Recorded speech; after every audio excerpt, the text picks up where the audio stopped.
तो ऐसे ही सारे कैरेक्टर्स प्ले करने पड़ेंगे। हाँ। सच कह रहा हूँ सर। अरे भाई और कितना झूठ बोलोगे मुझसे?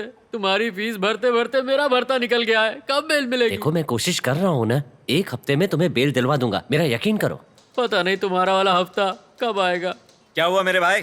कुछ नहीं भाई, पिछले महीने मेरे गांव में चोरी हुई थी। चोरी चोर ने की और पकड़ मुझे लिया और यहाँ लाके बंद कर दिया। पर सच में ये चोरी मैंने नहीं की। मैं वकील साहब से कह रहा हूँ मेरी बेल करवा दो। हर हफ्ते आते हैं, अगले हफ्ते का चूरन दे जाते हैं। एक काम करो, अपने लॉयर को बोलो कि उस दिन तुम गांव में थे ही नहीं। ये बात कौन मानेगा? उनसे बोलना कि तुम साईं बाबा का प्रवचन सुनने चेन्नई गए थे। चेन्नई के किसी भी लॉज का बिल लेकर आ जाओ और उसी के बगल में किसी रेस्टोरेंट का खाने का बिल लेकर आओ और बगल के सिनेमा हॉल से 2 टिकट भी ले लेना और चेन्नई आने जाने के प्राइवेट बस के नकली टिकट भी। ये सब चीजें इकट्ठा करो, उसके बाद एक नकली कहानी बनाओ। जज के सामने यही साबित होगा कि तुम उस दिन चेन्नई में थे, गाँव में थे ही नहीं। आप तो महान है सर। थैंक्स। लॉयर को बोलो किताबें छोड़े, थोड़ी फिल्में देखना बहुत जरूरी होता है।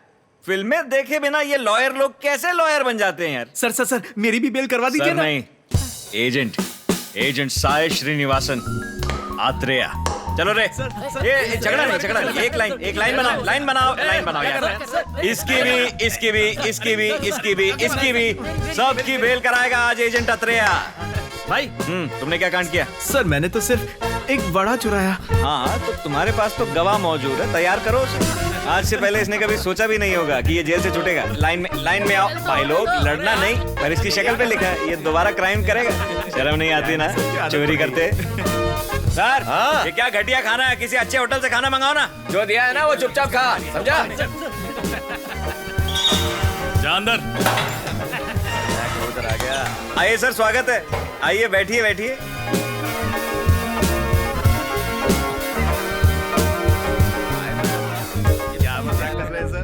अरे आपको तो नहीं बोला।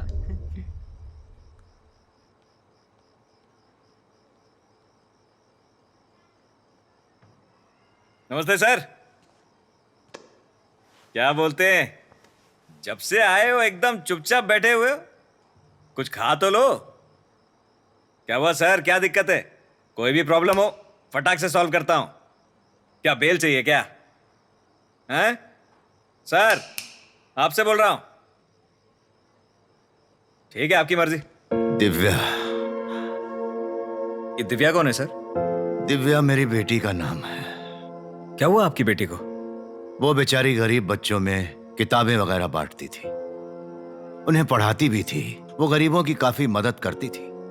इस महीने की 18 तारीख को वो काम के सिलसिले में ओंगोल गई थी। उस रात 10 बजे उसने मुझे फोन किया और कहा, पापा मुझे बहुत डर लग रहा है, वो तीनों मुझे नहीं छोड़ेंगे। और फिर उसका फोन कट हो गया बेटा। उसके बाद मैंने बहुत कोशिश की पर उसका फोन नहीं लगा। मैं समझ नहीं पाया अब क्या करूं, पता नहीं किससे मदद मांगूं। तभी उस दिन मैं मेरे दोस्तों के साथ ओंगोल पुलिस थाने गया, वहां कंप्लेंट लिखवाने। वहां के पुलिस वाले ने कहा, यहां आज किसी की लाश आई है, जाकर वहां पहचान कर लो कि कहीं वो तुम्हारी बेटी तो नहीं है। मेरी दिव्या, वो मेरी दिव्या ही थी। इंस्पेक्टर ने कहा उसने किसी लड़के के चक्कर में आत्महत्या कर ली है, पर यह झूठ था।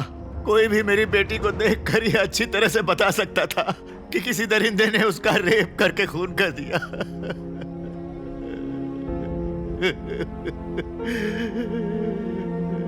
उस इंस्पेक्टर ने मेरी बात सुनने से भी इनकार कर दी। डॉक्टर्स ने एक रिपोर्ट बनाई जिसमें उन्होंने ये कहा कि उसकी मौत पंखे से लटक कर हुई। मैं नहीं जानता किसके पास जाऊं बेटा, मैं क्या करूं, मैं क्या। शांत हो जाइए सर। आपको किसी पे शक है तो बताइए। मतलब आपकी बेटी ने किसी का जिक्र किया था? उस दिन मेरी बेटी की लाश के पास वहां उसका फोन मिला था बेटा। मैंने बताया ना, उसने मुझे उस रात 10 बजे फोन किया था। हमने उसके सारे फोन रिकॉर्ड चेक किए। उसी रात करीब 9 बजे से लेकर 9:55 तक उसके फोन पर 3 या 4 बार 3 अलग अलग नंबरों से फोन आए थे बेटा। मुझे शक होने लगा। मैं ओंगोल पुलिस थाने में गया और एसआई को सबूत दिखाए। उन्होंने कहा वो वेरीफाई करके मुझे बताएंगे। उन्होंने मुझे बाद में आने को कहा। जब मैं वहां वापस गया, उन्होंने कहा कि मैंने उन्हें कोई फोन दिया ही नहीं था।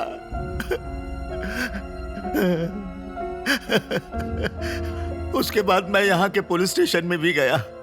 असलियत में किसी आदमी ने वेंकटाचलम के पास चिट फंड के चक्कर में लोगों के पैसे लूट लिए थे। उन्होंने वो इल्जाम मुझ पर लगा दिया और मुझे अंदर कर दिया बेटा।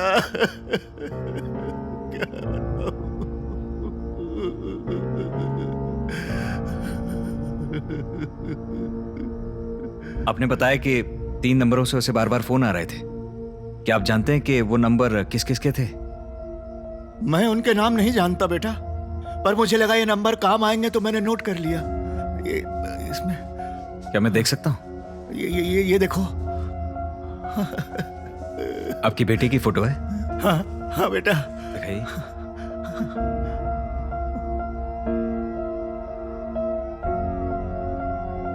मैं इन नंबर्स के बारे में और पता लगाता हूं। धीरज रखिए सर, धीरज रखिए। जब कोई अपना चला जाता है ना, लगता है काश मैं आखिरी बार, सिर्फ एक बार उसे देख पाता। पर मेरी बेटी की लाश देखने के बाद मैंने प्रार्थना की कि कोई बाप अपनी बेटी को ऐसी हालत में ना देखे, ना देखे। चलो उठ, तेरी बेल हो गई है।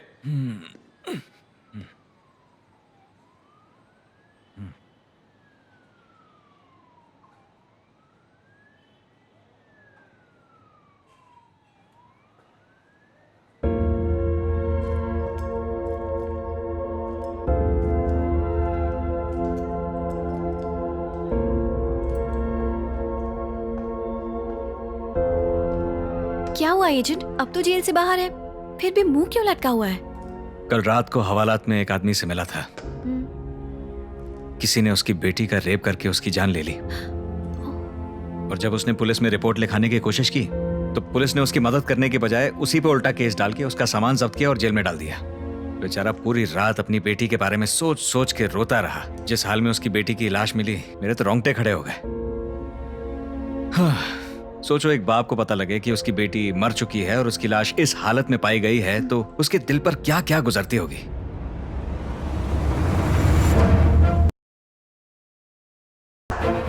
मैं हमेशा तुमसे कहता था ना कि एक दिन हमारे पास बहुत बड़ा केस आएगा। यही वो केस है। हम ये केस सॉल्व करेंगे। मारुति राव ने मुझे 3 नंबर्स दिए हैं। ये लोग जो भी हैं अपनी पूरी ताकत लगाकर इस केस को दबाने की पूरी कोशिश कर रहे हैं। ऊपर से पुलिस भी इन लोगों की मदद कर रही है केस को दबाने में। जरा पता लगाओ ये नंबर्स किसके, डिटेल्स निकालो। Okay agent.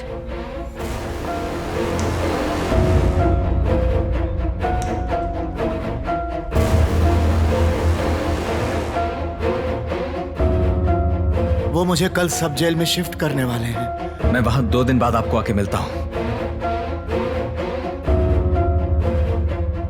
मेरा नाम मारुति राव है और तुम्हारा नाम? एजेंट साई। आप बाबू बोलेंगे तो चलेगा।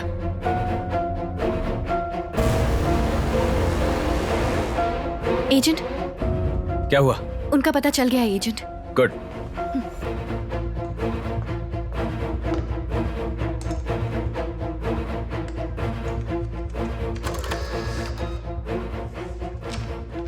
पहला नंबर अजय नाम के आदमी का है। Vrindavan apartments behind railway station Nellore. दूसरा कौन है? अगला प्रिंट। हर्षा। ये कौन है? आर के पुरम नेल्लोर। और तीसरा? फोटो नहीं है, ये तो लड़की है, वसुधा। ये तीसरे नंबर की फोटो डेटाबेस में नहीं है। Interesting, interesting. ठीक है, पहले इन 3 एड्रेसेस पे चलते हैं। देखते हैं ये लोग वहां रहते भी हैं या नहीं, और सबसे पूछते हैं कि 18 तारीख को वो लोग कहां कहां पे थे।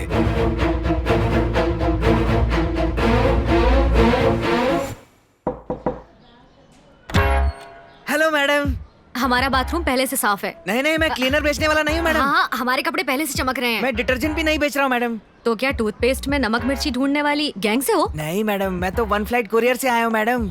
ओह, अजय सर के नाम से कुरियर आया है मैडम। मैं कब से बोलना चाह रहा हूँ मगर आप भी असल में 18 तारीख को वो शहर में नहीं थे ना, उस दिन उनका फोन ही नहीं लगा तो। हाँ 18 को वो शहर में नहीं रहते। हाँ वो मेरी बात हुई थी सर से, उन्होंने बताया था कि वो कहीं गए थे। ओंगोल गए थे। हाँ ओंगुल, उन्होंने बताया था कि वो जाएंगे ओंगुल, इसीलिए पैकेज आज लेके आया हूँ मैडम। हाँ ठीक है, मुझे दे दो। बुरा मत मानिए मैडम, मगर कंपनी पॉलिसी है, ये तो मैं अजय सर को ही दे सकता हूँ। सर है क्या घर पे? मैंने कहा ना वो घर पर नहीं है, ऑफिस गए हैं। उन्हें आते आते शाम हो जाएगी। अरे कोई बात नहीं मैडम, मैं शाम को आ जाता हूँ ना। ठीक है। Thank you madam, have a good day. क्या सोच रहे हैं एजेंट? ये अजय का घर है।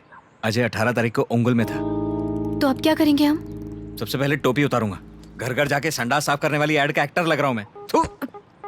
वो पैकेट में से अजय का एड्रेस हटा के हर्षा का लगाओ। मैं 18 तारीख को आने वाला था मैडम। 18 को वो ओंगोल में थे, इसलिए शायद आप उनसे मिल नहीं पाए। हाँ ओके ओके, सर से बात हुई थी मेरी, उन्होंने आ जाने के लिए बोला, इसीलिए मैं आ गया मैडम। अभी वो बाहर है, थोड़ी देर में आ जाएंगे। ठीक है, वो 1-2 पार्सल और हैं तो मैं जरा दे के आता हूँ मैडम। शाम को 4-4:30 आऊंगा तो चलेगा ना मैडम? ठीक है। Thank you madam, have a good day. ये हर्षा भी 18 तारीख को ओंगुल में ही था। उस दिन ओंगुल में कुछ तो जरूर हुआ है। हेलो मैडम, वसुधा जी के लिए कुरियर है मैडम। वसुधा कौन? पर डिलीवरी के लिए एड्रेस तो यही दिया था हमें। यहाँ इस नाम की कोई नहीं है। वो यहाँ नहीं रहती? नहीं। आप यहाँ नहीं आई हैं क्या मैडम? हाँ बिल्कुल। जो यहाँ पहले रहते थे उन्हें जानती हैं आप? नहीं। कोई नहीं, मकान मालिक का नंबर? क्यों चाहिए? कुछ इम्पोर्टेंट कुरियर है ना इसलिए। 9030693149। ठीक है, थैंक्स। Thank you. जरा कॉल करो उस नंबर पे। हाँ।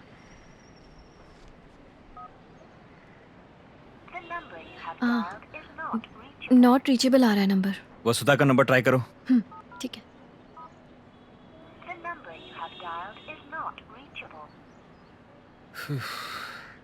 ठीक है, वो ओनर का नंबर ट्राई करते रहो। अजय और हर्षा दोनों 18 तारीख को ओंगल में थे, वहाँ कुछ तो कांड हुआ है और वसुधा को इस बारे में कुछ तो जानकारी है। मैं और तुम अजय और हर्षा को अलग अलग फॉलो करेंगे। ये हर्षा तो शक्ल से ही कातिल लगता है, खतरनाक आदमी है। सेफ्टी के लिए तुम इसका पीछा करना और मैं अजय का पीछा करूंगा। अब क्योंकि पुलिस इस केस को कवर अप करने की कोशिश कर रही है, इसलिए हर्षा और अजय के अगले 2-3 दिन के स्टेप्स कवर किए जाएंगे। तो हमें चौकन्ना रहना होगा कि अजय और हर्षा कहाँ हैं, क्यों हैं, किसके साथ हैं। Every minute of the day वो लोग कहाँ जाते हैं, किसके साथ मिलते हैं, हर एक चीज को लिख के रख लेना। ठीक है? वसुधा का नंबर लगा नॉट रीचेबल। और उसके ओनर का नॉट रीचेबल। ट्राई करते रहो, उनसे बात करना बहुत ज्यादा जरूरी है। कल सुबह 8 बजे हर्षा के घर के बाहर पहुंच जाना।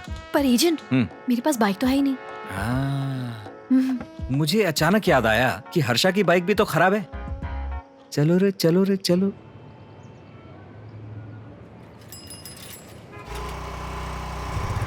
रुको रुको, नया हॉस्पिटल खुला है, फ्री फैमिली चेकअप है। ओके?